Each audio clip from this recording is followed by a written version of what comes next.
Wasserman-Schultz for 5 minutes of questioning. Thank you, Mr. Chairman. Last year, the Union of Concerned Scientists released a report detailing PFAS contamination at 131 military facilities across the United States. At 90% of these sites, PFAS concentration was 10 times higher than CDC's Agency for Toxic Substances and Disease Registry, ASTDR, risk levels, which itself is much lower than the EPA's current health advisory. Two-thirds of these sites were at least 100 times the ASTDR risk level. I'd like the panel to consider this.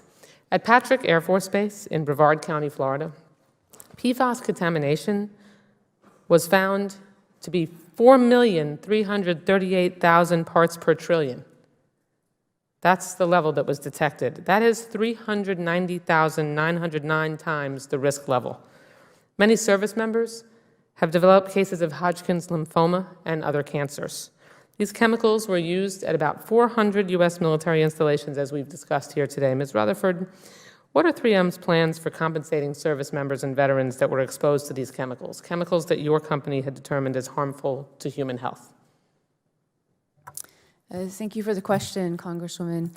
As we transformed our own product portfolio and phased out of the chemicals that are part of AFFF, we discontinued that product. We have, nevertheless, continued to work with the Department of Defense to understand the safe use of these materials and the remediation. The remediation needs around these bases do need to be addressed. Remediation is not what I'm asking you about. What I'm asking you about is what plans do you have to compensate service members and veterans that were exposed to these chemicals that you were aware were harmful to human health? Again, Congresswoman, the studies we have do not indicate at the levels of exposure in the environment in the past or today that adverse human health effects exist. We are, however, continuing our studies, and we will work proactively with scientific bodies. It's not only me, Congresswoman, it is a lot of other government agencies, our own ATSDR, Australia, Canada, Germany. The weight of scientific evidence is there. We do agree additional study is required. I'm sorry, that's just not, that doesn't conform with what information I know that we've been given about 3M's awareness of the harmful effects of these chemicals. You began working with the Navy on developing your firefighting form in the 60s.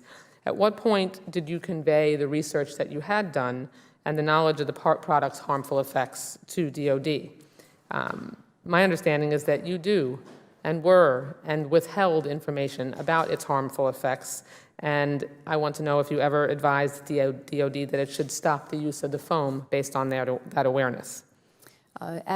Congresswoman, as we became aware of the potential of bioaccumulation of some of the materials of these foams, that communication did indeed happen. So we've been proactive in sharing that information, the risk of bioaccumulation, and that's why we phased out of those two particular materials at the time, more than 20 years ago. These chemicals have been significantly contaminating our servicemen and servicewomen, yet DuPont worried in its 2009 SEC annual filings that approximately, and this is a quote, $1 billion of 2009 revenues could be affected by any such regulation or prohibition of PFOA.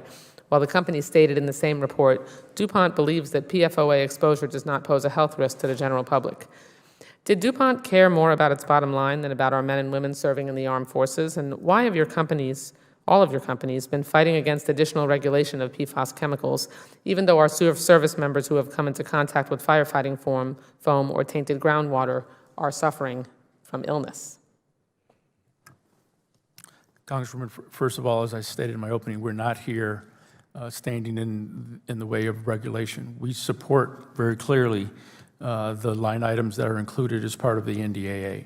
So we're here to be cooperative. We're here to support, I think, the things that this Congress is talking about and understanding what type of legislation would really help to drive this situation in the right direction. So to start there, clearly requiring the EPA to set a national primary drinking water regulation for PFAS under the Safe Drinking Water Act within 2 years is something that we're here to support, as well as other line items under the NDAA. I'm glad that you have taken this position now, but that was clearly not your position previously. Previously, your company did oppose regulation of these chemicals, and maintained that you would lose $1 billion of revenue in 2009 if there was any such regulation, and kept the information about its harmful effects from the public. Isn't that correct? I don't know that to be the case, Congresswoman. Well, I'm reading to you from words that were put out by your own company in a report. Okay. What I can tell you is what we believe today. What I can tell you is that we're here to support in a proactive way legislation that we think will drive this situation in the right direction. Does DuPont have plans to compensate people who have, service members who have been harmed by exposure to these chemicals?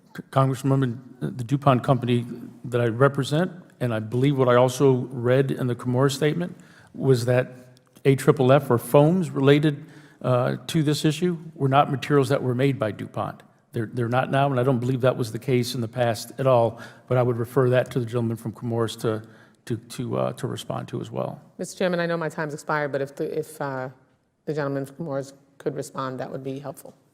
Yes, thank you, Congresswoman. Comores has never manufactured, sold, or formulated firefighting foams.